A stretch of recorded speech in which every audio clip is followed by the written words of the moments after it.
Imagina só, você tá em casa em mais um dia normal, quando de repente ouve um... E a partir daí, tudo acontece muito rápido.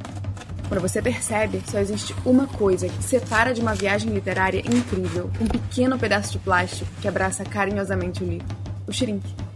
E então, você o rasga. Bem-vindos ao Sem Shrink, podcast da Intrínseca, um espaço pra gente conversar sobre as novidades da editora e sobre as histórias que nos embalam. Bem-vindos ao 13º episódio do Sem Shrink. Eu sou a Tayla, eu vou ser a apresentadora de hoje, e eu tô aqui com duas convidadas especiais, Yasmin Santos e Thaís Brito. Yasmin, quem é você? O que você faz? Por que você tá aqui? Nossa, que pergunta, né? Eu acho que eu vou ter que enviar...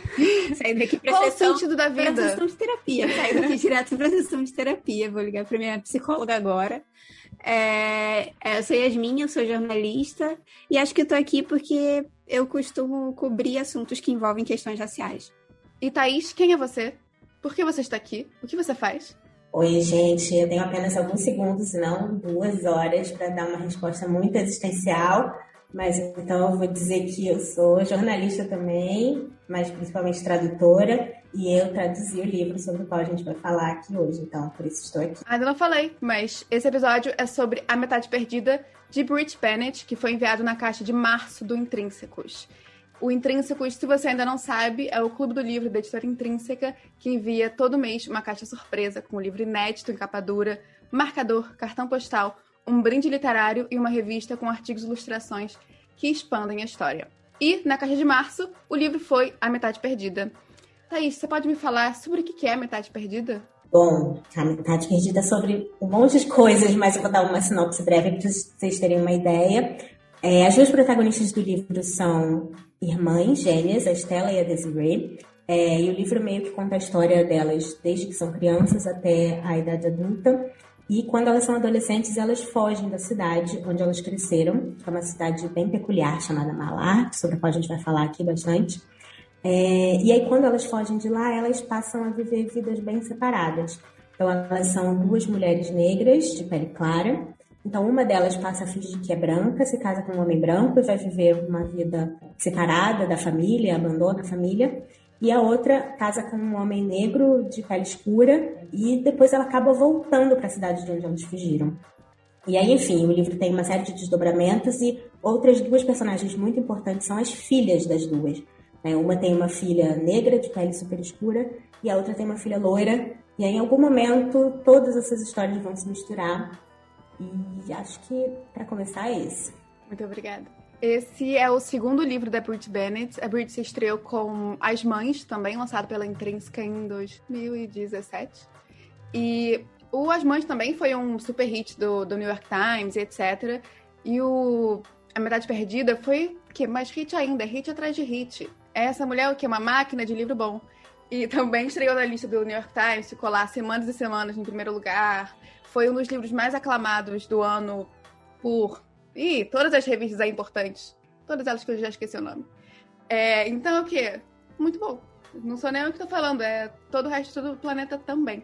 E se você ainda não leu esse livro e não quiser pegar spoiler, recomendo que você pare aqui, leia o livro e volte depois. Mas, se você já leu o livro, que eu espero que você tenha lido, ou se você não se importa com um pouco de spoiler da narrativa, só continua com a gente, vem na conversa e tá tudo certo. Vivendo a vida perigosamente.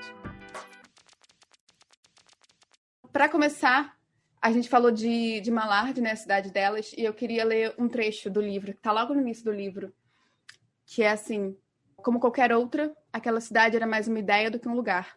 Uma cidade para homens como ele, que nunca seriam aceitos como brancos, mas que se recusavam a ser tratados como negros. Um terceiro lugar.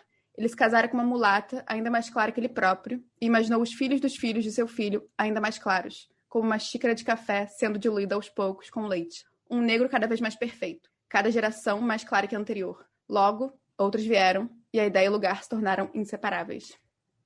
Esse trecho é sobre o início de Malar, da cidade da Desiree e da Stella. E essa coisa da ideia e lugar estarem separados, mas inseparáveis, e bateu bastante. E lendo isso, eu lembrei da Redenção de Khan, que vou ter que ser sincero que eu não sou cult, gente. Só que é um quadro que tá sempre em livros didáticos. E tem também no Museu de Belas Artes aqui no Rio. Então, eu vi esse quadro pessoalmente, vi esse quadro na escola, e aí eu li esse trecho pensando nesse quadro, que foi produzido logo ali após a assinatura da Lei Áurea. E ele mostra a família brasileira. Ali à esquerda, uma mulher mais velha, a avó, de pele negra retinta. No centro, a filha dela, de pele negra mais clara, acompanhada do marido, branco, e segurando uma criança no colo, de pele muito clara. E aí esse quadro foi usado como uma defesa do projeto de miscigenação do Brasil. Essa ideia de que se misturasse, se miscigenasse o país, a negritude seria eliminada. E eu acho que esse trecho de Mallard, esse quadro e todo o resto do contexto brasileiro, que aí é muita coisa para falar aqui, mostra que Mallard realmente não é só um lugar. Mallard é uma ideia bastante forte, que ainda está muito viva. Vocês concordam com isso? Como é que foi encontrar essa reflexão na história?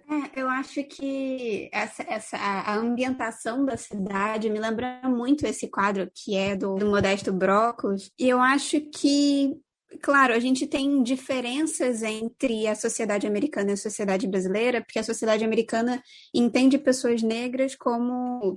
Tem essa regra da única gota de sangue. Uma gota de sangue negro basta para que você seja considerado negro.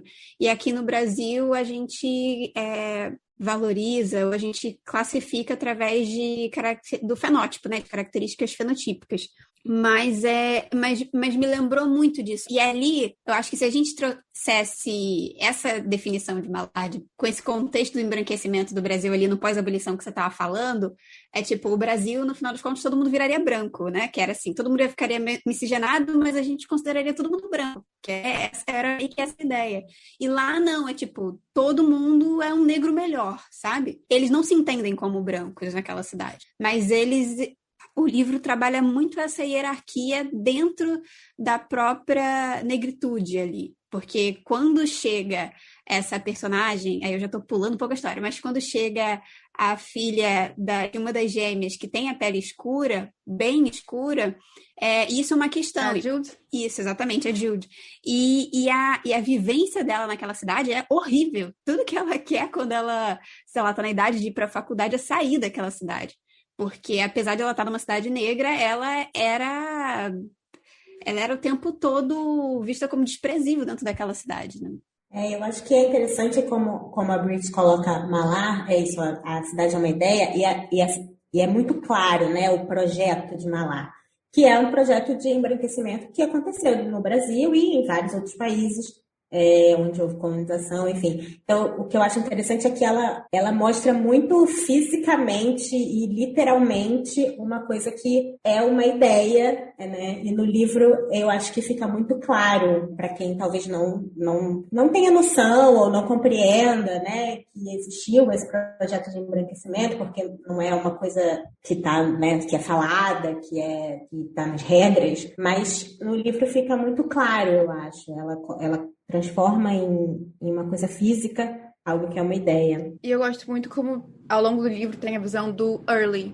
Então, a gente tem a visão das gêmeas que cresceram ali, tem a visão da Jude, que vem nova ainda, mas ela vem de fora, ela não estava acostumada com aquilo tudo. E tem a visão do Early, que não cresceu naquela cidade de nenhuma forma. Então, talvez para as pessoas que cresceram ali, era uma coisa muito naturalizada, era uma coisa muito aceita, todas aquelas hierarquias. E quem estava de fora estava tipo, gente, o que está acontecendo aqui? Por que vocês estão fazendo isso? Vocês não estão se enxergando. E esse contraste de visão é muito interessante no livro, essa construção do contraste, né? E é muito louco porque tem essa ideia, né, dentro de Malar, dessa hierarquia, mas para fora da cidade eles continuam sendo negros, né? Tanto que a mãe da Desirê e da Estela trabalha como empregada para uma família branca e é muito louco como a diferença. Eu lembro que tem uma parte do livro que chega um padre na cidade e ele fala: nossa, mas me falaram que eu estava sendo mandado para uma cidade de negros e todo mundo aqui é ruivo e branco. Então, para uma pessoa que olha de fora, tem esse conflito, né? Dentro ali da cidade tem a hierarquia, mas para fora eles continuam sendo negros. Então, na verdade, eles continuam sofrendo, enfim, a mesma coisa que sofreriam se não fosse a ideia de Malar. Eu lembro de um trecho em que a Desirê está tentando conseguir emprego. E ela vai um pouquinho mais afastada da cidade, tenta arrumar um emprego numa delegacia, eu acho. E o cara tá tipo, beleza, tô aqui pegando suas informações, tudo certo. E aí ela fala onde ela mora. E aí ele muda completamente a postura com ela. Porque ele sabe que aquela cidade é uma cidade majoritariamente negra. E aí, até aquele momento, ela não era vista. Mas quando ele sabe, volta o comportamento que ele teria com qualquer outra pessoa negra. E eu imagino que às vezes eu fiquei pensando nisso enquanto estava traduzindo o livro, né? Que para o leitor brasileiro, às vezes é um pouco difícil de imaginar isso, porque é isso que a Yasmin falou, né? Para gente, uma pessoa que tem a pele clara, que é fenotipicamente branca, ela é branca, né? Então, para a gente, eu acho que às vezes é um pouco até difícil de imaginar essas personagens. A Estela e a Desirê, que elas têm pele clara a ponto de serem confundidas com brancas, mas elas são negras. Então, mostra também um pouco essa diferença das nossas sociedades, mas, enfim, mas eu acho que ao longo da história, obviamente, dá pra gente entender, se identificar e tal. Mas é que eu acho que a ambientação do livro, eu acho que eu li alguma entrevista da própria Brit falando isso, que ele mostra como o conceito de raça é completamente inconsistente, né? Porque, como a Thaís estava falando, a pessoa pode se passar por branca com muita facilidade, uma coisa que a gente aqui no Brasil tem muita dificuldade de entender como isso pode acontecer. Esse conceito de você ter uma única gota de sangue e você ser considerado negro mostra como cai por terra esse conceito que biologicamente não existe, é um conceito, né, importante se dizer isso, que é um conceito social, né, que a nossa sociedade criou e que a gente usa para estudos sociais e tudo mais, mas que biologicamente não existe. Não tem nada que separe negros e brancos assim, em termos biológicos, né? Eu acho muito difícil entender isso. Foi muito difícil para mim durante a leitura entender isso como brasileira, todo esse processo delas. Porque eu não conseguia imaginar aquela situação aqui. Então, foi realmente um exercício de tentar conectar esses pontos entre a minha cultura e o livro. Aí a gente passa para o nosso próximo tópico, que é a passabilidade. O que é passabilidade, primeiro? É a capacidade de uma pessoa ser considerada membro de um grupo ou categoria identitária diferente da sua. Então, são os exemplos que tem no livro. Quando uma pessoa negra se passa por branca, ou quando uma pessoa trans se passa por cis, por exemplo. E a passabilidade já foi tema de alguns livros anteriores, só que a Brit queria trazer uma perspectiva nova. Normalmente a passabilidade tinha uma certa carga moral, ali de julgar o que a pessoa estava fazendo, e também eram em contextos de décadas anteriores. E aí a Brit quis trazer... Ela não queria saber se estava certo ou errado a Estela fazer o que ela fez. Ela queria ver ali, primeiro, o que constrói essa hierarquia. Porque se eu passo por branco e eu sou negra, o que isso significa? E depois, qual foi a carga emocional que trouxe para Estela e tanto para as pessoas ao redor dela. E aí tem um trecho muito bom que ela fala numa entrevista, que é... Por um lado, se você consegue performar a branquitude, então o que significa ser branco? A tensão nas histórias sobre passabilidade é entre a ideia de se desestabilizar a raça e reafirmá-la ao mesmo tempo. E isso me lembrou muito o meu muso, o meu chuchu, que é Ta-Nehisi Coates. Recomendo, que é o autor de A Dança da Água e também de Entre Mundo e Eu, que ele fala um pouco sobre isso no Entre Mundo e Eu, sobre essa construção ilusória da branquitude. E tem também um trechinho que eu vou ler agora, desse Entre Mundo e Eu, que é: diferenças de cor de pele são antigas, mas a noção de que isso possa organizar a sociedade corretamente é a nova ideia que prevalece no âmago dessas pessoas, que de forma desesperançosa, trágica e ilusória foram levadas a acreditar que são brancas. As novas pessoas eram alguma coisa antes de serem brancas: católicas, corças, galesas, menonitas, judias. Se todas as nossas esperanças nacionais forem realizadas, terão de voltar a ser outra coisa. A questão é que a gente precisa, na verdade, entender melhor o que é a branquitude, né? O que é ser branco? Porque, na verdade, tudo é ser branco, basicamente, né? Como o Ta-Nehisi fala ali no texto.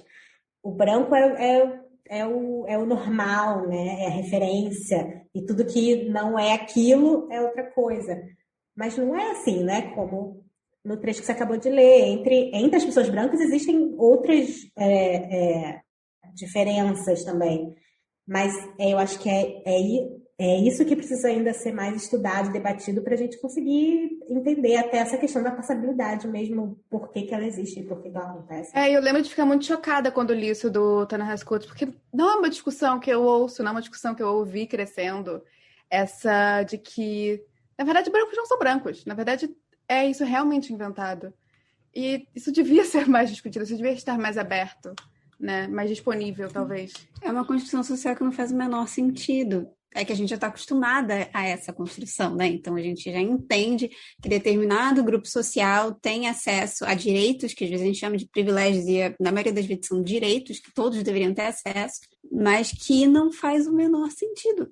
Principalmente no Brasil, assim, você fica, nossa, que interessante, né? Não está fazendo o mínimo de sentido. Nem esses conceitos que vocês criaram para se privilegiar não estão fazendo sentido. Mas ok. Ok, não, enfim, vamos mudar isso aí. Mas... É sobre isso e não tá tudo bem. Exatamente. E antes você tinha perguntado sobre a Estela, né? Eu acho que não dá pra gente julgar de fato ela e dizer, ela tá errada.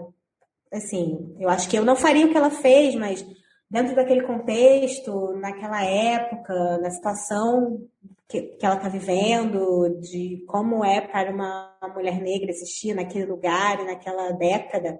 Sei lá, gente, eu acho que a gente tem que pensar que foi a decisão que ela tomou, né? Eu não acho que é minha posição enquanto leitora ou julgar essa decisão. Eu acho que é legítimo e ela lida com as consequências disso ao longo do livro inteiro, até o final, né? Não é uma coisa fácil também. A Brit fala isso, né? Que ela vê a Estela vê esse recurso de usar a branquitude como um meio, né? Não como um fim, para ela conseguir ter uma vida mais confortável, né? Então, as duas irmãs tiveram uma infância muito difícil, então ter esse acesso a esses direitos, no fim, ela tem muitos privilégios, ela fica rica, né? E é uma coisa muito interessante, porque eu, por exemplo, não sei se vão ter ouvintes que vão se identificar comigo, mas eu sou uma leitora que passo raiva. E fico com ódio, e fico ali, nossa, que personagem desgraçado. Eu acho que se a Brit não tivesse sido tão cuidadosa na construção dessa personagem, eu muito provavelmente teria muita raiva dela, falando assim, mas por que você fez isso? Por que você abandonou a sua irmã, sabe? Não, acho que e pega muito esse sentimento de abandono da irmã também. Porque ela abandonou a vida dela toda para construir uma outra vida. E isso você entende por causa do cuidado da construção da personagem. Porque a Brit mostra assim, olha, não foi uma decisão... pode ter sido uma decisão egoísta, mas não foi uma decisão fácil, assim. A gente pode contestar, a gente pode criticar, mas aqui olha que a complexidade em tudo que estava nessa decisão, que você pode julgar doida, mas que foi uma decisão que ela tomou, assim. E eu fiquei... Quando entra nessa parte que você conhece a vida dela e você vê que ela lida com essas consequências e a vida dela não é uma vida feliz, é uma vida confortável socioeconomicamente, mas é uma vida muito confusa e cheia de conflitos internos e no casamento com a filha, porque ela nunca consegue ser quem ela é, sabe? E aí você começa a criar uma empatia. E, de fato, ela não queria que a Estela fosse uma vilã e ela não é. Parabéns a Brit. Parabéns, Brit, se você estiver ouvindo isso aí num universo paralelo, que acho que você não vai ouvir. Pelo seu grande feito. Brit, um beijo pra você, é maravilhosa, realmente. Parabéns. Mas é isso, ao mesmo tempo que eu não acho também que a Estela seja uma vilã e tal, mas eu entendo que a Desirê morra de raiva também, porque ela tá também no direito dela de morrer de raiva porque foi abandonada pela irmã, né? Então é isso, eu tava falando um pouco antes, quando a gente tava conversando antes de começar a gravar, essa coisa da construção de personagens da Brit faz com que você se sinta muito apegada, muito próxima, de fato, a todas as personagens, tanto a Desiree como a Estela, a Judy, a Kennedy. Você sente que você entende elas, né? Então, acho que isso é totalmente mérito da escritora. Um beijo, Brit. Maravilhosa. Please come to Brasil. Pô, Brit bem que podia vir pro Brasil, né? Uma sessão de autógrafo, gente. Meu livro tá aqui. Felipe do ano que vem, Brit. Já tá convidada. Vamos passear de barco em Paraty. Fica lá em casa, faça um café. Ai, vem, Brit! Não sabia não, Brit. Falando da Estela, no final, a Estela continua, ela volta pra Mallard, fala com a irmã, mas ela continua vivendo a vida dela como se passando por branca com o marido e com a filha dela. Vocês... A gente já falou, mas eu vou falar de novo. Vocês queriam ter um final diferente? Vocês acharam que ela precisava de uma redenção? Como é que foi isso? Eu acho que ela não precisava. Mas, de novo, eu como leitora... É porque eu também consumo muita coisa trash, né? Então eu tô acostumada a criarem um monte de coisa, deixarem um monte de ponta solta e no final, final feliz. Aí depois eu fico com raiva, porque as pontas ficaram soltas, obviamente, mas dá um conforto, sabe? Porque a vida de ninguém tem esse happy end, né? Então, às vezes eu fico buscando isso na literatura, em filmes, em séries. E eu lia o livro esperando, não. Quando as primas, né? A Judy e a Kennedy se encontram, eu falei, "Ih, gente, isso aí vai dar uma explosão. As irmãs vão se encontrar, vão virar BFFs." Eu falei assim, tudo na minha cabeça eu lendo e eu já construindo aqui o fim alternativo, que eu tava achando que eu tava em conexão com a Brit, né? A gente não tava, graças a Deus, porque eu gosto do fim do livro dela e acho que continua a complexidade da personagem ali, porque seria, não sei, ela teria que construir muita coisa para fazer sentido em tudo que ela foi construindo durante o livro, a construção daquela personagem, aquela personagem do nada largar e virar e falar assim, beleza, eu vou voltar para Mallard e agora sou negra e vou abandonar meu marido, sei lá, sabe? Não, eu acho que teve pequenas mudanças, mas acho que não faria sentido para aquela personagem. Mas que eu queria, no fundo do meu coração, queria. Acho que se ela se arrependesse de alguma forma e se ela retornasse para Mallard, talvez ficasse a mensagem de, tipo, ela estava fazendo alguma coisa errada esse tempo todo, ou ela não devia ter feito isso em nenhum momento. Eu acho que ela continuando na vida dela, fica essa coisa mais sem julgamento que a gente estava falando antes. Mas eu acho que ela não se arrependeu de ter se passado por branca, mas eu acho que ela se arrependeu de algumas coisas que ela foi fazendo, de ter privado, porque ela não conseguiu construir um relacionamento íntimo com a filha por esconder demais a vida dela do passado, por ter feito essa escolha. Eu acho que tem algumas coisas ali que depois que ela volta para Mallard, ela percebe, ok, eu decidi ser branca, assim, passar por branca, mas eu poderia ter feito outras coisas no caminho, mas ela tinha muito medo, né, de ser descoberta, de descobrirem que ela era uma farsa. Isso é uma coisa muito presente ao longo do livro. E eu acho que também tem uma coisa que quando chega no fim do livro, se você parar para pensar, a Stella passou mais anos da vida dela sendo branca do que sendo negra, né? Então ela meio que... Tem um trecho do livro que eu acho que fala isso, né? Se você passa tanto tempo mentindo, eventualmente aquilo vira sua vida de verdade. E eu acho que aquela já era a vida dela, no fim das contas. Não fazia sentido ela abandonar aquela vida que ela, no fim das contas, escolheu, né? Mas eu concordo que eu acho que uma coisa que foi muito importante, que se isso não tivesse acontecido, realmente teria me incomodado, foi o fato dela se abrir com a filha, né? Porque, no fim das contas, a filha... Se tem uma coisa pela qual a Stella é culpada nesse livro, é por ferrar a cabeça da filha dela. Porque a menina, coitada, ela não sabe quem ela não sabe de onde ela veio, ela passa a vida inteira com essa angústia, né? Então, eu acho que isso eu fiquei feliz de, no fim, as duas meio que conseguirem desenvolver melhor esse relacionamento, se abrirem e ela conhecer, e a Kennedy conseguir conhecer um pouco da história da família e até fazer uma semi-amizade ali com a prima, né? Uma amizade meio esquisita, meio distante.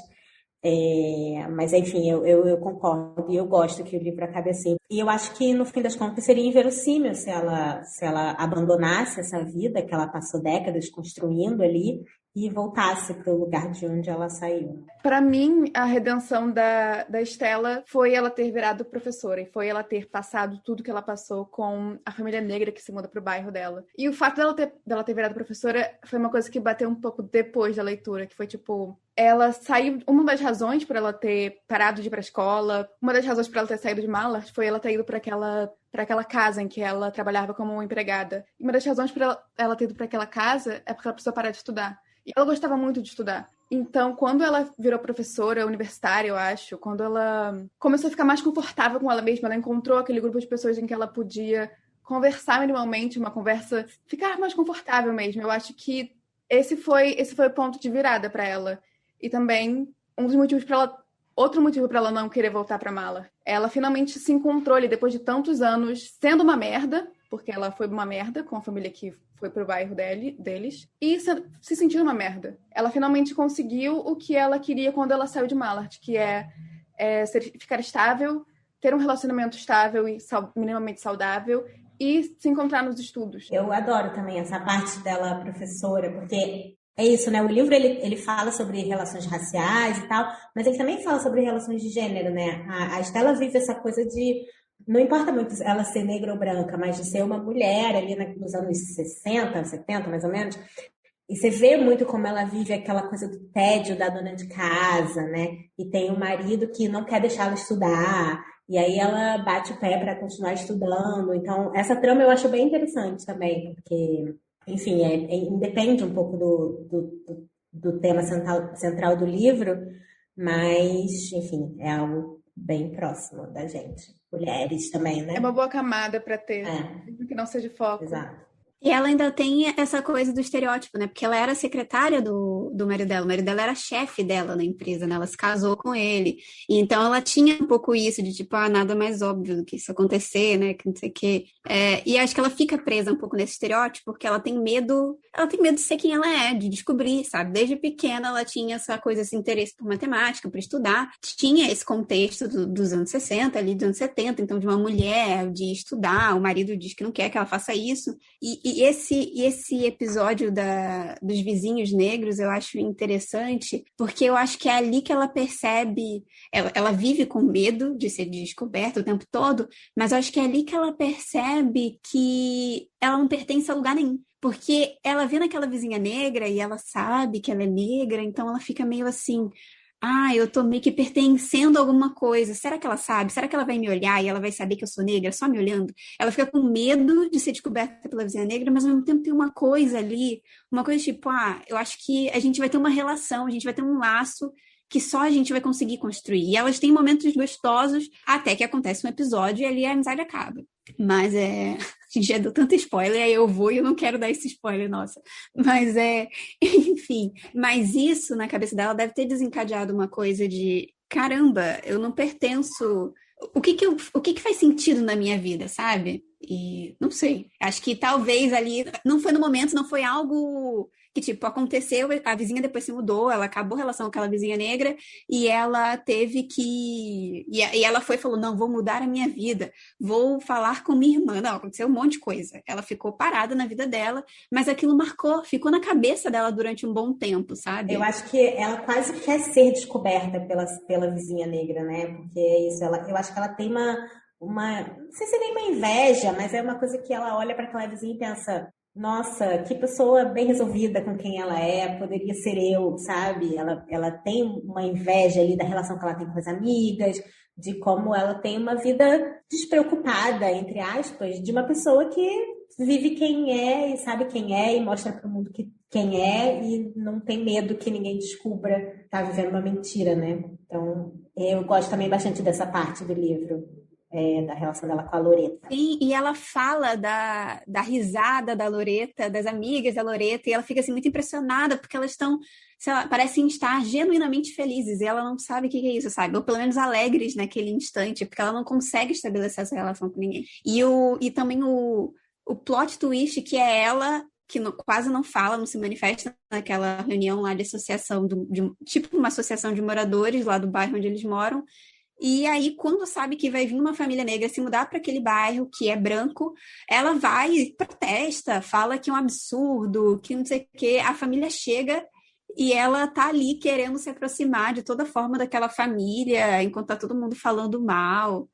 Essa dualidade, né? Ela tem um medo enorme de ser descoberta, mas ela, ao mesmo tempo, gostaria de ser descoberta, pelo menos para manter aquele segredo entre uma pessoa negra. Muitas camadas esse livro.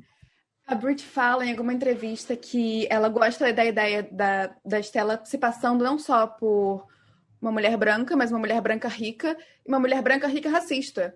Que nas três formas em que ela, de uma certa forma, atua, ela faz alguma coisa errada, tem alguma coisa meio que fora da batida, porque até a forma como ela é racista, como ela se porta de uma forma racista, como ela perpetua isso, tá um pouco... Até o marido dela fala que ela é um pouco demais. Uhum. Então, ela meio que não faz, ela tenta muito entrar nesse papel e ela tá sempre um passo atrás disso. É que meio ela entende assim, então tá, eu vou performar que eu sou branca. Branco é racista, então eu tenho que ser o mais racista possível para ninguém questionar a minha branquitude. Ela faz isso, assim, ela ultrapassa. Eu acho que tem umas coisas ali, porque ela realmente é pior com negros de pele escura, e eu vejo isso como uma coisa de Mallard, assim, que ficou nela da criação, porque, em geral, a irmã dela foi casada com um homem negro de pele escura, mas eu acho que tem uma coisa ali da cidade, porque essa é a lei da cidade, né? Pessoas de pele escura não são bem-vindas aqui. E eu acho que tinha um pouco disso nela, só que ela consegue ultrapassar. E eu acho que nem é genuíno do coração dela, não sei o quê. Mas tipo, é uma coisa que ela começa a performar pra, tipo, não ser descoberta o tempo inteiro. Bom, gente, passando para o tema de identidade, quando a Desiree tá morando em Washington, depois dela sair de Mallard, ela passa a trabalhar como analista de impressões digitais, que parece uma brincadeira com a temática do livro, porque são as marcas intransferíveis do corpo, em que mesmo elas sendo gêmeas, elas têm diferença, porque gêmeos univitelinos ainda têm diferença, o que eu tive que pesquisar no Google. Fui pesquisar no Google e é verdade, de acordo com o Google. E isso parece uma brincadeira com a temática do livro. E que ao longo dos anos as duas gêmeas vão se distanciando e elas vão se diferenciando cada vez mais. Elas vão ficando quase opostas uma da outra. E elas têm filhas que são ainda mais diferentes uma da outra. A gente pode falar que talvez isso seja pela criação das duas, como é que isso interfere, como é que a Kennedy ter sido criada em berço de ouro, numa comunidade totalmente branca, tirando os vizinhos por um certo momento, mas numa comunidade totalmente branca. E a Jude, uma menina negra de pele retinta, sendo criada em Mallard. Como é que isso afetou? Como é que isso afeta a criação das pessoas? Da Jude e da Kennedy? Bom, difícil, né? Eu acho que no caso da Jude, principalmente, é muito claro o quanto é muito traumático para ela tudo aquilo, né? Eu acho que, obviamente, ser uma menina de pele retinta nos anos 50, 60, eu fico perdidinha em que década é o quê desse livro, mas enfim. 70. Nos Estados Unidos, já, claro que já seria difícil, numa cidade como Mallard, então é puro trauma, né? E a gente vê como quando ela cresce, enfim, ela é louca pra sair daquela cidade, como a gente já falou, mas aquele trauma fica nela para sempre, né? E, enfim, quando ela vai se relacionar com o Reese, que é um assunto que eu acho que a gente vai falar um pouco mais pra frente, mas fica muito claro quanto ela tem esse monte de traumas e ela demora até conseguir se abrir e ter uma relação com alguém por conta de tudo que ela viveu naquela cidade, né? Então, eu acho que para a personalidade da Jude, eu acho que faz uma imensa diferença. Não sei muito bem falar sobre a Kennedy, porque a Kennedy, para mim, é a personagem mais difícil, assim, de não apenas me identificar, talvez porque ela seja uma mulher loura, né? Enfim, mas ela também é a personagem que tem mais dificuldade de entender quem ela é, né? Então, eu acho que ela é a mais difícil de decifrar ali, talvez, o que ela pensa e como ela se sente, porque nem ela mesma sabe direito, né? Eu normalmente não gosto como escritores adultos falam sobre a juventude meio que sem rumo. Mas eu gostei muito na Kennedy, porque ela parecia genuinamente sem rumo, porque ela genuinamente não sabia o que ela queria da vida, e ela nunca realmente chegou a uma conclusão. E até o final do livro, ela tá a mesma Kennedy, que é não sei quem eu sou, não sei pra onde eu vou, não sei qual é o objetivo de tudo isso aqui. E eu gosto como ela contrasta muito com a Jude. A Jude, amor de pessoa, te amo, Jude. Melhor personagem do livro. Ela é muito mais centrada porque ela é obrigada a ser centrada, né? Ela é obrigada a cumprir esses quesitos. Ela passou para Berkeley, eu acho, com a bolsa de esportes, então ela precisa ter essa responsabilidade de concluir a faculdade através dessa bolsa. Enfim, ela tem várias outras responsabilidades que ela precisa ter. E a Kennedy, por outro lado, ela não tem absolutamente nenhuma responsabilidade, ela tem absolutamente tudo dado de mão beijada, e ela está perdidaça na vida. Mas sabe uma coisa que é interessante? No livro, no início, ele fala que a Jude, ela é mais fechada e que esse é o jeito da tia, o jeito da Stella. E esse não é o jeito da mãe. Um jeito natural. E aí você fica assim... Aí fica aquela coisa, meu Deus, essa garota nem conhecia a tia, de onde ela puxou isso? Aí pra mãe é uma perturbação, né? Ai, toda hora fica me lembrando que eu tenho uma irmã que me abandonou. Mas eu acho que tem essa relação, né? A Kennedy pôde ficar a vida inteira em busca de quem ela é, porque, claro, isso envolveu conflitos com a mãe dela, mas, por exemplo, o pai entendia que ela estava assim, em busca de algo, e ela tinha uma vida muito mais confortável para fazer isso. A Jude, de fato, não, ela tinha que ser mais centrada, ela tinha que ter meta, ela tinha que saber mais ou menos o que é, porque para ela era muito mais arriscado perder uma oportunidade, sabe? E para Kennedy, não, a Kennedy vivia a vida de uma mulher branca, né? E acho que ela é uma personagem muito perdida, porque ela não sabe, não só porque ela tá, ai, gente, eu não sei o que eu quero fazer, eu tô me procurando, mas é porque, por causa dessa relação com a mãe, ela não sabe o passado dela, metade do passado dela não sabe nada, ela não sabe nada sobre a avó, nada. Não é tipo assim, eu sei uma coisa, não sabe nada. E vocês tentaram suprimir certos fatos, certas características de vocês para tentar se adequar ao ambiente? Olha, eu acho que é difícil isso. Eu acho que todo mundo faz isso a certa altura, enfim, em determinados momentos. Acho que não tem como você ser 100% você, coração aberto, o tempo inteiro na vida, né? Agora, né, é engraçado porque eu sou uma mulher negra, né?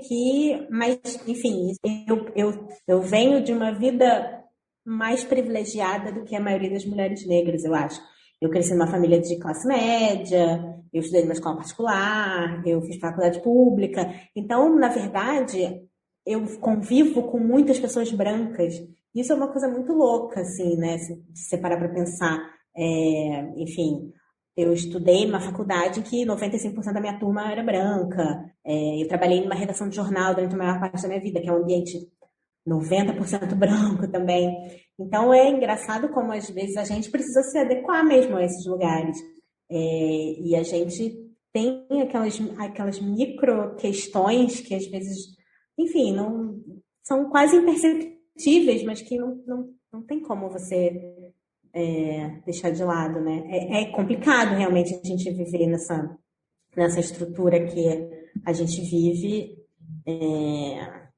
Que é muito mais branca do que negra, para mim, pelo menos, o ambiente que eu vivo, né? Eu acho que, enfim, não consigo imaginar pessoas fazendo fingindo ser outra coisa, como as personagens do livro, mas como a Estela, no caso. Mas eu acho que quando você está falando do ambiente profissional, até para pessoas negras que não tiveram oportunidade de estudar, de fazer uma faculdade, você acaba tendo que abdicar um pouco de você, ou performar muitas vezes algo que você não é, para que você possa se manter naquele tipo de emprego. E tendo que você ouvir coisas que você não quer ouvir, que dentro da sua personalidade você esconderia, mas você pensando, sabe, você estabelece limites, você não mostra quem você é. É quase como se você tivesse duas personalidades, e não tipo, eu sou uma pessoa séria, assim, eu tenho a seriedade do trabalho. Não, mas às vezes você muda mesmo para você poder sobreviver, para você poder construir uma mínima sensação de pertencimento, porque todo ser humano busca um pouco isso. E para pessoas negras, principalmente pessoas negras que saem desse lugar estabelecido pela sociedade em que você deveria estar, que é esse lugar de subalterno, é muito difícil, né? Existe uma solidão institucional. Então, é muito tentador e parece ser mais fácil você tentar ser outra pessoa, tentar negar o que você é, não a sua negritude necessariamente, mas tentar negar características suas e não ficar falando que você é de determinada bairro, que você é da favela, que não sei o quê. Eu acho uma coisa que pode estar mudando, acho que nesses anos recentes, assim, mas que na época que o livro foi ambientado, na década de 60, de 70, era uma coisa que era muito comum, né? As pessoas esconderem um pouco isso para que elas não fossem. Não tivesse mais uma camada de preconceito, né? Você já é negra, você vai falar que você veio da favela, que você vai falar que você veio do subúrbio, você vai falar. Então você vai escondendo um pouco da sua história para que também você não fique naquele lugar de que as pessoas sentem pena de você, mas que não te veem como um profissional com potencial de fazer algo grande, sei lá, genial, bacana, entende? Eu acho que isso, obviamente, está melhor e está mudando, mas eu acho que tanto pessoas negras quanto mulheres também, e, bom, quando tem a junção mulheres negras, piora um pouco ainda a situação, mas a gente, de fato, às vezes é isso, uma mulher não pode ser, né, muito autoritária, entre aspas, enfim, ser firme que ela é considerada autoritária. Eu acho que é isso, são coisas que vêm sendo mais discutidas e vêm mudando, ainda bem, mas tem essas microagressões aí que você precisa imputar você mesmo, às vezes, para pertencer aos lugares, que são muito difíceis. Às vezes a gente, né, são coisas pequenas e que você vai fazendo, até que chega um dia que você fala, caramba, isso dói, não é legal, né? Mas acho que, de fato, está melhorando. Precisamos melhorar mais, mas estamos no caminho. Falando de microagressões, a Brit tem, antes dela escrever As Mães, antes dela escrever A Metade Perdida, ela tem um texto chamado I Don't Know What to Do with Good White People, que em tradução livre significa Eu não sei o que fazer com as boas pessoas brancas. E é um texto em que ela fala, ela não compara, mas ela fala sobre as diferenças entre o preconceito em que, por exemplo, a mãe dela sofria no sul dos Estados Unidos, na área rural, e como ela sofre microagressões diárias hoje. E como, na verdade, essas boas pessoas brancas, que são quem fazem essas microagressões, elas nunca falam que elas são racistas, que elas nunca falam que foi a intenção delas ser racistas. Mas que, na verdade, essas intenções não importam, porque uma coisa não está desconectada da outra. As microagressões não estão desconectadas da extrema violência. O resultado é sempre o mesmo. E ela fala isso também porque a mãe dela é do sul rural dos Estados Unidos, e a Bridget cresceu na Califórnia. E eu acho que isso também é uma coisa que ela traz no livro. Não só ao longo das gerações, das 3 gerações da família da Desiree e da Stella, que tem a mãe das gêmeas, tem a Desiree e a Stella, e tem as 2 filhas. Não só a mudança dessas relações, consigo mesma, com o ambiente, mas a mudança entre estar em Mallard e a mudança entre estar na Califórnia. E esse contexto rural e o contexto urbano e o contexto da década de 50 e o contexto da década de 80. E como isso foi mudando. Vocês perceberam essas pequenas mudanças ou para vocês passou? Olha, é difícil. Eu acho que sim, é óbvio, tem mudanças. Eu acho que nos Estados Unidos é mais claro, talvez, né? Porque eles estão num outro momento diferente do nosso, de discussão racial e tal. Quer dizer, enfim, o livro mostra, né, nos momentos dos protestos pelos direitos civis, isso aparece um pouquinho ali no livro. Eles têm marcos, era isso que eu queria dizer. Eles têm marcos temporais, eu acho, de mudanças, assim, né, em relação a esse assunto, que a gente não tem muito, né? Eles têm essa coisa de ter tido um racismo que era estabelecido como regra, né? A pessoa não pode andar no mesmo ônibus, uma pessoa branca com uma pessoa negra. Isso faz com que as coisas sejam muito mais claras, e acho que ela mostra isso no livro, e vai se diluindo um pouco ao longo do tempo. A gente aqui é diferente disso, né? A gente nunca teve essa regra da pessoa branca não poder sentar no mesmo ônibus que a pessoa negra, mas não quer dizer, obviamente, que o racismo não exista, né? Continua tendo um monte de lugar aí onde só pode gente branca, embora isso não seja regra. Então, eu acho que no livro talvez fica mais fácil de perceber porque é isso, porque tem esses marcos temporais aí que ela coloca no livro. E quando elas chegam mais para perto dos dias de hoje, né, ali na década de 80 e 90, eu acho que isso já fica um pouco, essa discussão talvez fica um pouco já mais diluída no livro, não sei. Eu acho que eles já estão começando a falar de outras coisas e não vejo muito essa discussão. Não sei, posso estar falando besteira. No livro, eu pelo menos não lembro em nenhum momento em que os personagens estão na marcha pelos direitos civis. Não é algo em que os personagens talvez se envolvam ativamente, mas é uma coisa muito clara no recorte temporal. E para mim o que bateu quando eu percebi que virou, sabe, que o comportamento tava virando, foi quando a Jude estava na Califórnia e ela fez amizade com o Bob. Que o Bob é drag queen, trabalhava num bar em que a Jude estava. E eu vi ali um outro assunto sendo inserido em que ela, em Mallard da década, de uma década atrás, não falaria. Então aquilo ali também estava passando pelos direitos LGBT e vendo como a Jude se relacionava com ela mesma, como isso foi mudando, como ela se relacionava com ela mesma, conhecendo o Bob, conhecendo o Reese, estando naquele ambiente. Eu gostei muito dessa parte, porque eu gosto também muito da Jude. Eu adoro a Jude também, minha favorita. Não, que eu falei do negócio dos protestos de direitos civis é que eles não aparecem, né, com força, talvez, no livro, mas sempre tem ali no ambiente, né, tem esses detalhes. Tem uma cena que eu acho que... Gente, tem muito tempo que eu li esse livro, então posso estar falando uma grande besteira. Mas que a Stella tá voltando para casa e ela passa por alguém que tá, sei lá, pichando uma parede ou fazendo alguma coisa no meio de um protesto. Tem, se eu não me engano, o momento de quando o Martin Luther King é assassinado e tem essa discussão da Desiree com o marido, o Sam, que ainda é na época. Então é isso, eu acho que ela coloca esses marcos ali pra gente saber que eles existem, sabe? Eles não são uma parte grandiosa da trama, mas eles ajudam a gente a entender do que ela tá falando. Uhum. Bom, gente, passando pro próximo tópico. Vamos o quê? Vamos ser romântica, já que estamos em junho. Estamos em junho ainda, né? Estamos em junho. O quê? Dia dos Namorados acabou de passar. Então o quê? Vamos falar de amor. A gente tem 3 personagens principais no livro. que é Desiree Yearly, Judy Reese e Stella, e esqueci o nome do marido da Stella. Logo, se vê nenhuma importância que ele tem, não é mesmo? Stella e Esse Blake. macho que não tem a menor importância. Tem assim que fala no livro. Quem é que liga?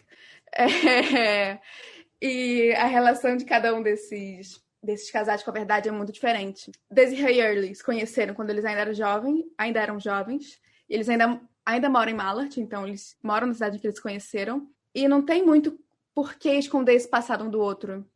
Enquanto a Stella e o Blake não sabe absolutamente nada sobre a vida passada da Stella. E Jude e Reese, eles talvez não falem tanto assim sobre o passado ativamente, mas não porque eles estão escondendo alguma coisa como a Stella, mas porque é um passado doloroso ou é um passado que não representa mais eles. E eles são casais bem diferentes. Como é que vocês acham que essa omissão influencia ou não influencia na relação dos personagens? Eu acho que além dessa coisa da omissão, tem uma coisa também de geração. Que eu acho...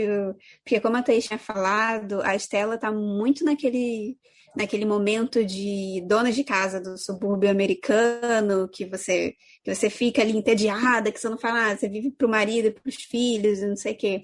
Mas é muito interessante essa relação, principalmente entre a Stella e o Blake, e essa comparação entre a Stella e Blake e a Jude e o Reese, porque eu fico tanto tempo pensando como é que construir um relacionamento de tantos anos, no caso da Stella, sem o cara saber nada sobre a vida da mulher. Ele não tava nem aí com ela, sabe? E tudo bem, ela poderia falar que... Porque a Stella usava esse argumento de que a vida dela era dolorosa, porque ela falava que ela tinha perdido os pais, né? Tinha perdido a família inteira.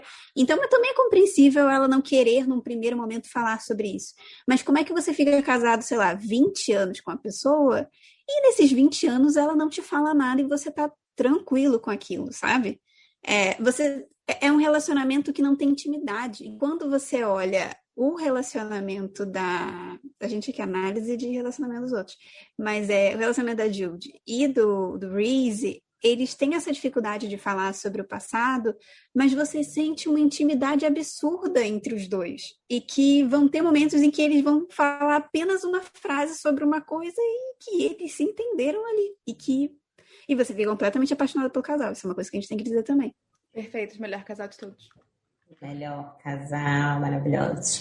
Mas eu concordo que tem uma coisa muito geracional aí, né? Porque eu acho que esse modelo de relacionamento em que as pessoas não conversam e não sabem muito da vida um do outro é um modelo que era bem aceitável até um tempo atrás, né? Um modelo bem difundido, talvez, eu diria.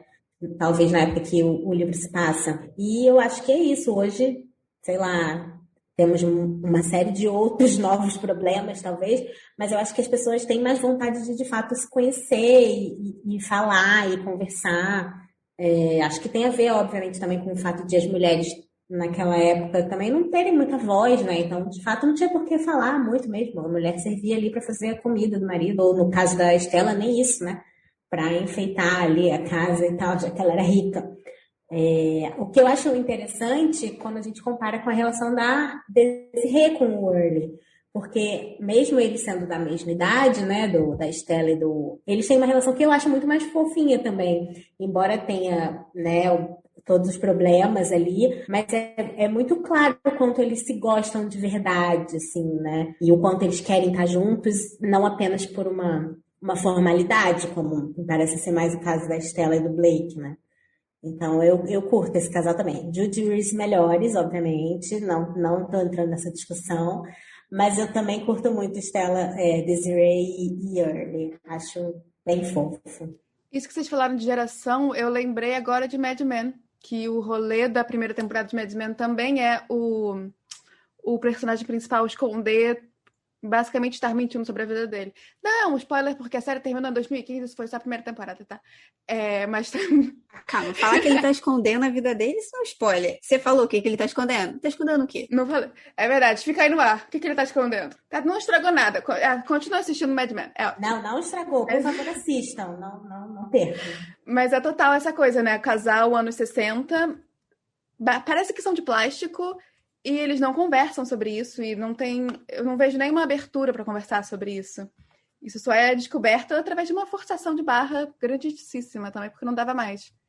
E é total geracional. Total. Tô chegando aqui a conclusões sem nenhuma prova científica. Total geracional, está batido o martelo. No livro, a autora...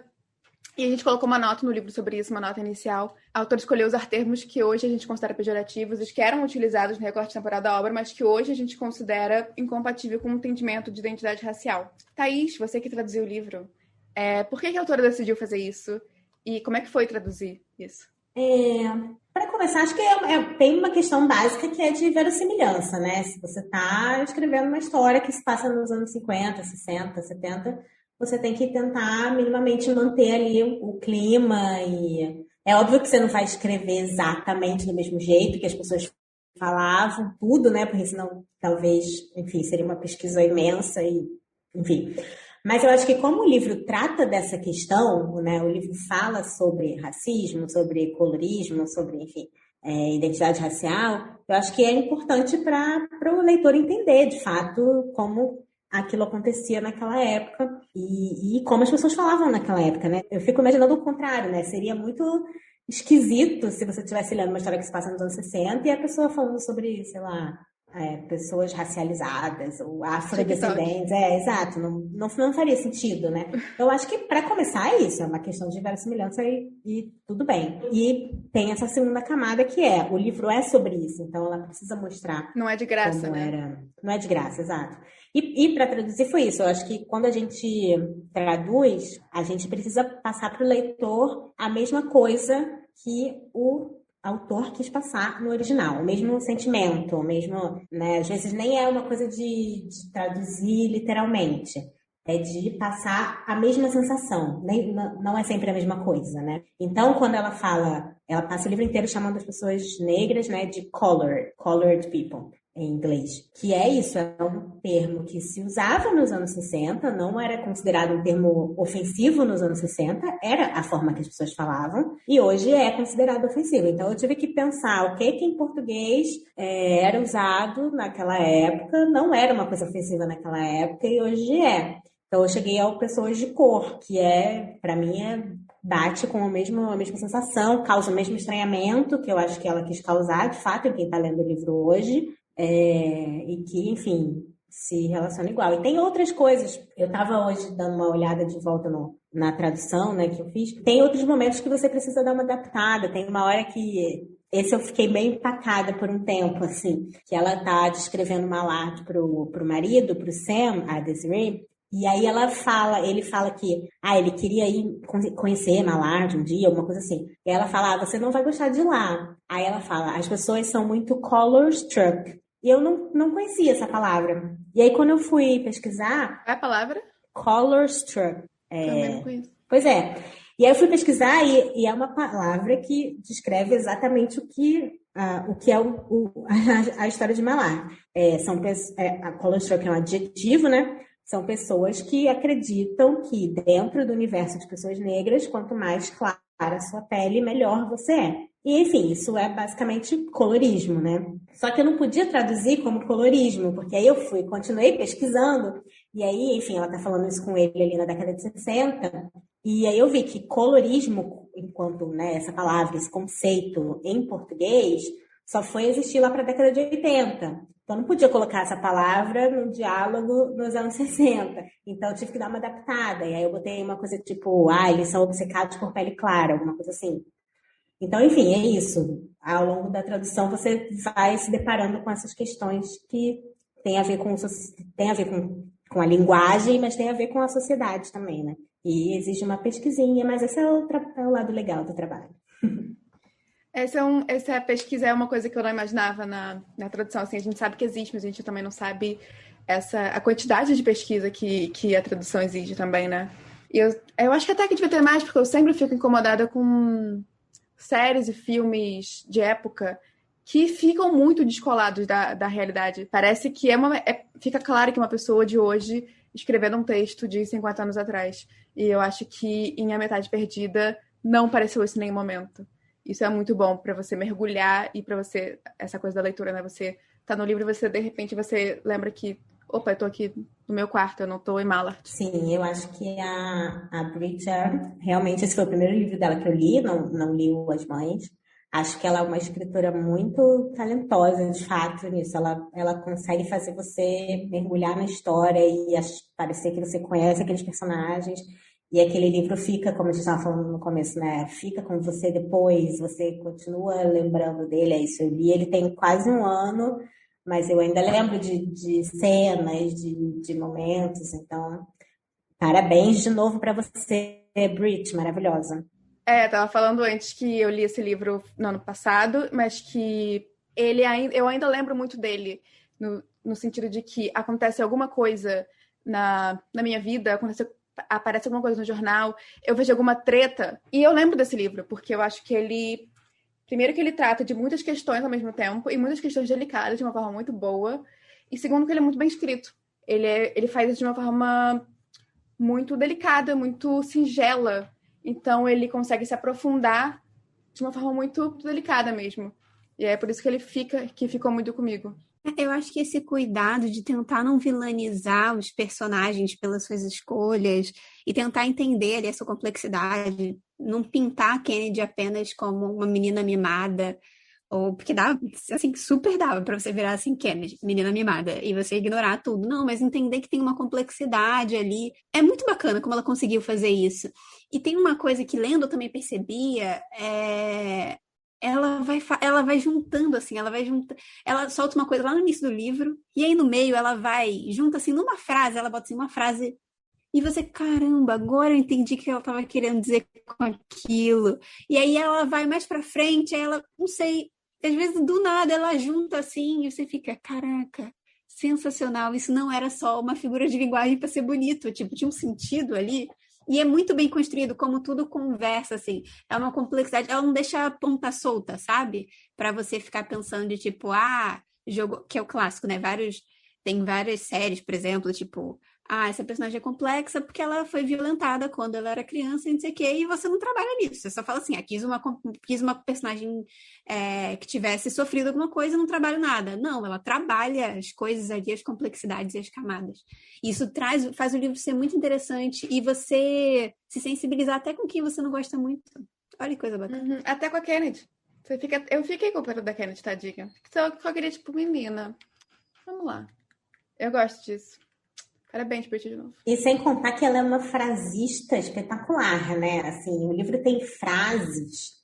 Eu imagino que para quem lê no Kindle deve ter várias destacadas, né? Porque é isso, ela consegue em uma frase às vezes dizer tanta coisa. Ela é muito boa, assim. Ela é uma frasista excelente. A gente marca, quando a gente está lendo para fazer a campanha, a gente marca e depois passa por um doc. O doc desse livro, ele é gigantesco. Ele é enorme, porque absolutamente todas as páginas tinham alguma coisa para marcar. E sobre coisas aleatórias, não só sobre tipo, vamos focar em questões raciais. Teve uma que era...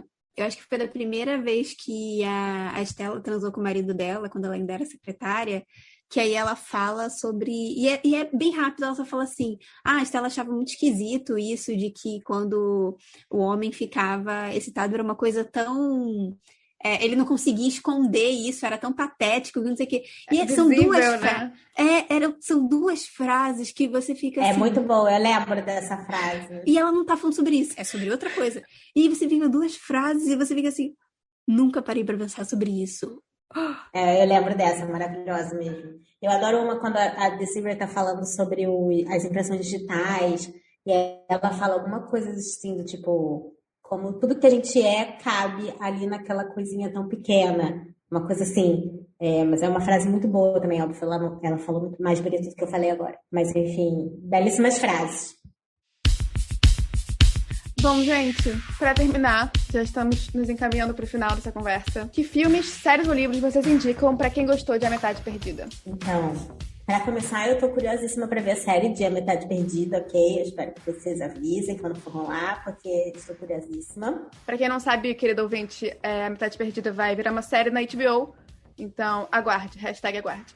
Aguarde bastante, porque ainda tá em produção. Não temos nenhuma novidade. Ih, gente, vai demorar esse negócio então. Tudo bem. Então, quando a gente conversou no evento Por Dentro do Intrínsecos, eu já indiquei esse livro, vou indicar ele de novo porque eu gosto muito dele. E tem uma coisa engraçada, porque eu participei de um podcast sobre esse livro e nesse momento também de indicar coisas parecidas, eu indiquei o A Metade Perdida. Então agora eu vou falar dele, que é o Marrom e Amarelo. É um livro do Paulo Scott, que é um autor brasileiro, gaúcho.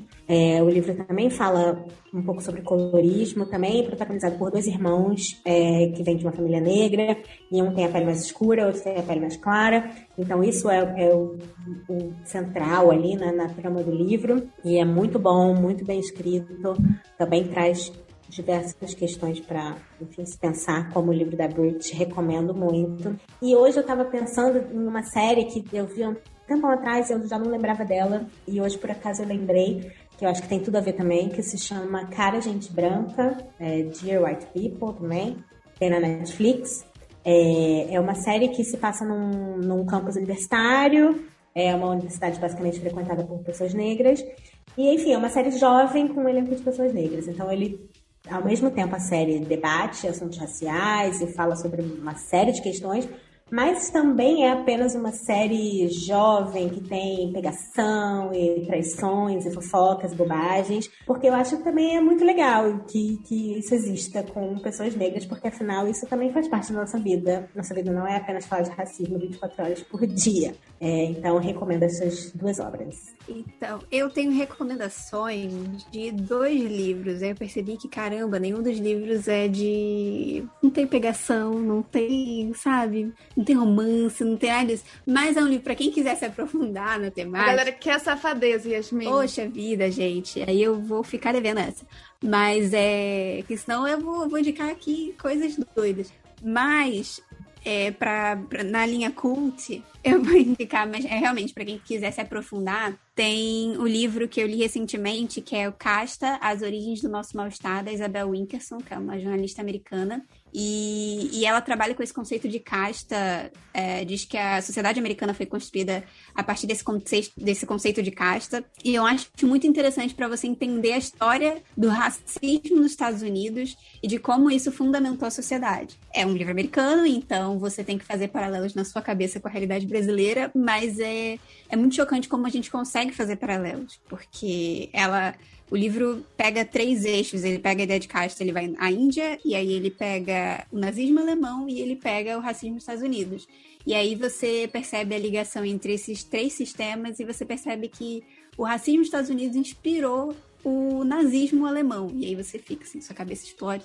Enfim, aí eu recomendo esse livro e recomendo o Colorismo, da Alessandra Devuski. Não sei se falei o nome dela certo, mas para quem quer se aprofundar para entender o que é colorismo e tudo mais, que faz parte da coleção Feminismos Plurais.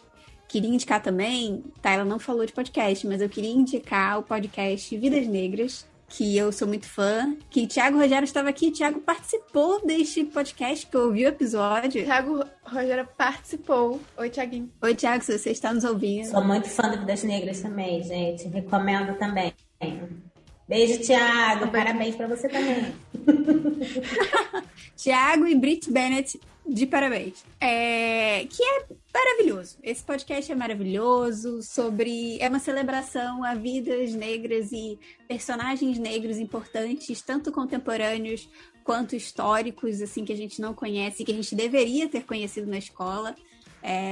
E é delicioso, é divertidíssimo também. Então é isso. Essas são minhas indicações. Bom, minhas indicações, para quem já é assinante do Intrínsecos, já deve ter visto, porque a gente tem um espaço digital chamado Intrínsecos Digital, em que lá, toda vez, uma vez por mês, a gente coloca conteúdos extras sobre o livro, sobre as temáticas do livro, conteúdos muito legais. Se você é assinante, veja lá. Em março, eu dei uma dica lá, a dica da equipe foi minha. Eu sou parte da equipe.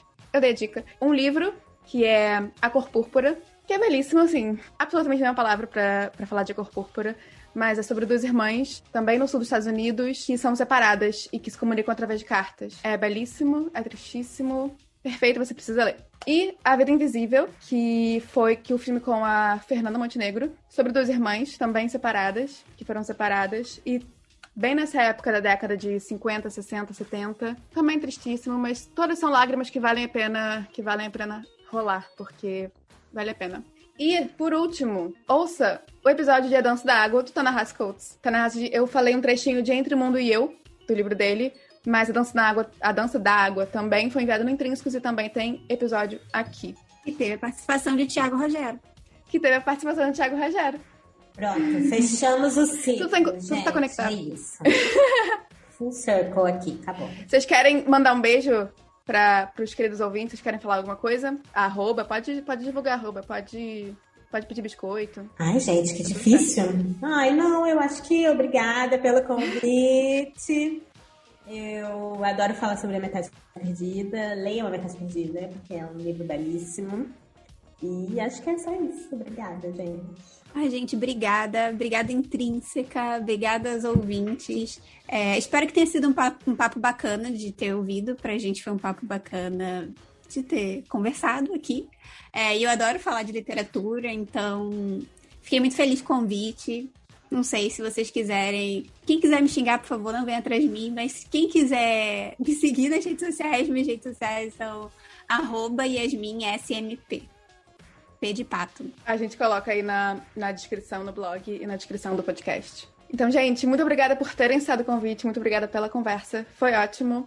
E para você, querido ouvinte do Sem Shrink, um beijo, beba água, use máscara e tchau. Antes de ir embora, eu queria te convidar para conferir o novo projeto da Intrínseca, o Quintas Pretas. Assim como a Metade Perdida, existem livros que fazem a gente não só refletir sobre os temas abordados ali, mas também querer saber mais sobre isso. E foi pensando nisso que a gente criou o Quintas Pretas.